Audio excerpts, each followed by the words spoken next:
This is a quick video tutorial for turning this logo here into a cookie stencil. So the first thing we're going to do is on the internet, we're going to Google Indiana logo stars and torch. If there is an available image with a white background, I always choose that. And depending on what you are planning to use your image for, you'll always want to read. It says images may be subject to copyright, and you'll want to hit the learn more because everybody has their own rules about what you're allowed to do with their logos.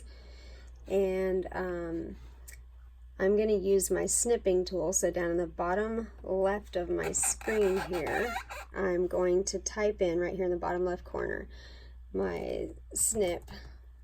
And it's going to bring up my snip and sketch tool. Click on new in the top right. And oh, let's see, I need to get off this first. So from this page here, I'm going to use snip. So snip and sketch. I'm going to do a new one. And then I'm just going to, starting over here in the bottom corner, I'm placing my mouse there, I'm clicking there, and then I'm going to make a box around the image. And I will click on save right here at the top right, and name that whatever you want to name it, and click save, and then it will be wherever you have saved it. And then we'll open a new design space window. And click on upload at the bottom left here. Upload image, browse, and then wherever you have placed that and whatever you have named it, mine's right here, and click open. This is a simple one color, so I'm going to choose simple at the top here, continue, and then click on this to get rid of the background. And then we'll also need to click inside the D and both of the A's, so I'm going to use the zoom right here at the top right to make that a little bit bigger so I can dial in inside these letters. So click inside the D, click inside the A, both of those A's. Then we'll zoom back out because I want to do a preview. I want to check that out, make sure it looks good. And you can see here that these are almost touching and it's not quite as clean as it should be. So we're going to zoom back in. I'm going to zoom in pretty tightly, because if you don't start with a clean image, you will have nothing but issues trying to get it to be a perfect cut. So this may not translate perfectly on the video, but I'm looking for any places that are not this checkered background, and then like there's a little yellow spot right here, and that's as zoomed in as I can get on this. So I'm going to click on any yellow places I see that aren't clear. And you can do that all around your image, but I noticed that right here this was not perfect.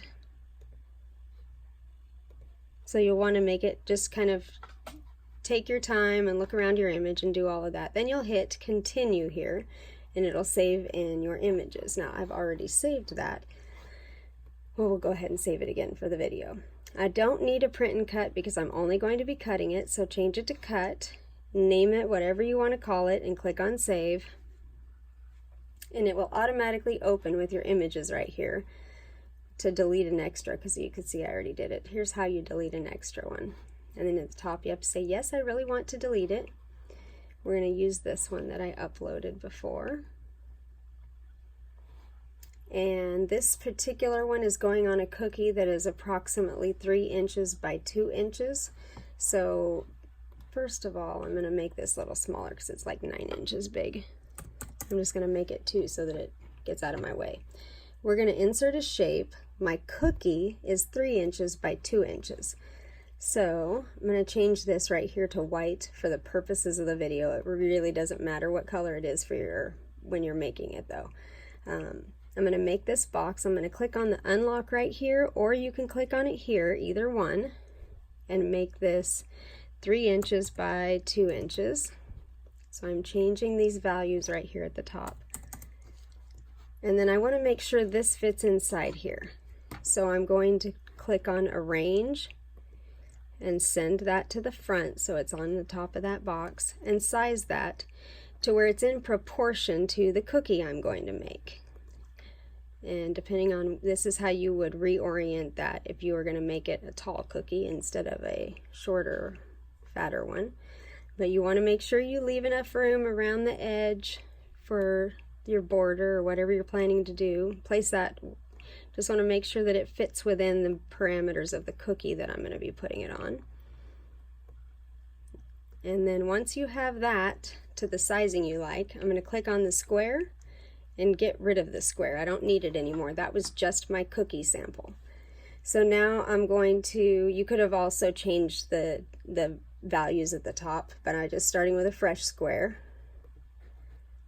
And again, I'm going to, for the video, turning that to white. And this one I want to be, you can, however big you make your silk screens, 6 inches. You could do 5.5, whatever, again, size you like for your silk screens. And then again, I'm going to move this to the front so I can see it. Arrange, send to front.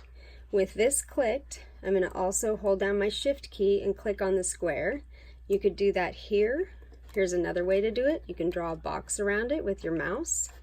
You could also click on one of them in the layers panel and then hold your shift key down and click on the other. Then I'm going to align and center, because I want this in the middle of my stencil. And now at the bottom right over here, I'm going to click attach.